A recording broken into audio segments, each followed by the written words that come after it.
নমস্কার, আমি দেবরাজ ম্যাকটেক এন্টারপ্রাইজের তরফ থেকে। এটা হচ্ছে আইফোন 11। তো এটার সমস্যাটা হয়েছিল কাস্টমারের হাত থেকে পড়ে ডিসপ্লে ভেঙে গিয়েছিলো, প্লাস হচ্ছে ফ্রন্ট ক্যামেরা কাজ করছিল না। তো সুতরাং আমরা সুন্দরভাবে সাবধানে, কেন সাবধানে বলছি তার কারণ হচ্ছে এখানে কাস্টমারের ফেস আইডি কাজ করছিল কিন্তু ক্যামেরা কাজ করছিল না। সুতরাং আমরা সাবধানে, মানে খুবই সাবধান, একটু মিসমিস হলে কিন্তু ফেস আইডিও কাজ করবে না, ঠিক আছে? তো সুন্দরভাবে আমরা সাবধানে ফেস আইডিটাকে বাঁচিয়ে সিলটাকে কাটলাম। সিলটাকে কাটার পর দেখুন সুন্দরভাবে, কারণ একটু এদিক ওদিক হলে পুরো ফেস আইডি খারাপ হয়ে যাবে, কারণ এই ফেস আইডি একবার খারাপ হয়ে গেলে আর পৃথিবীর কেউ রিপেয়ার করতে পারবে না, ঠিক আছে? তো আমরা সাবধানে ক্যামেরাটাকে বার করে নিলাম।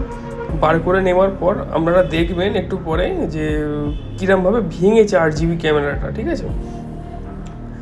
দেখুন এবারে 8GB ক্যামেরাটার অবস্থাটা, পুরো সেন্সার পুরো ভেঙে গেছে, একদম এত জোরে পড়েছে। তো এবার ক্যামেরাটা পুরো মডিউল চেঞ্জ হয়ে গেছে। চেঞ্জ হয়ে যাওয়ার পর সুন্দরভাবে ক্যামেরা কাজ করছে। আর এই রকম ইনফরমেটিভ ভিডিও পেতে চ্যানেলটাকে like, share, follow and subscribe করে দিন, যাতে আমারও কাজ করতে আরও মোটিভেট লাগে, যাতে হ্যাঁ কেউ দেখছে আমার চ্যানেলটা। ধন্যবাদ, সবাই ভালো থাকবেন।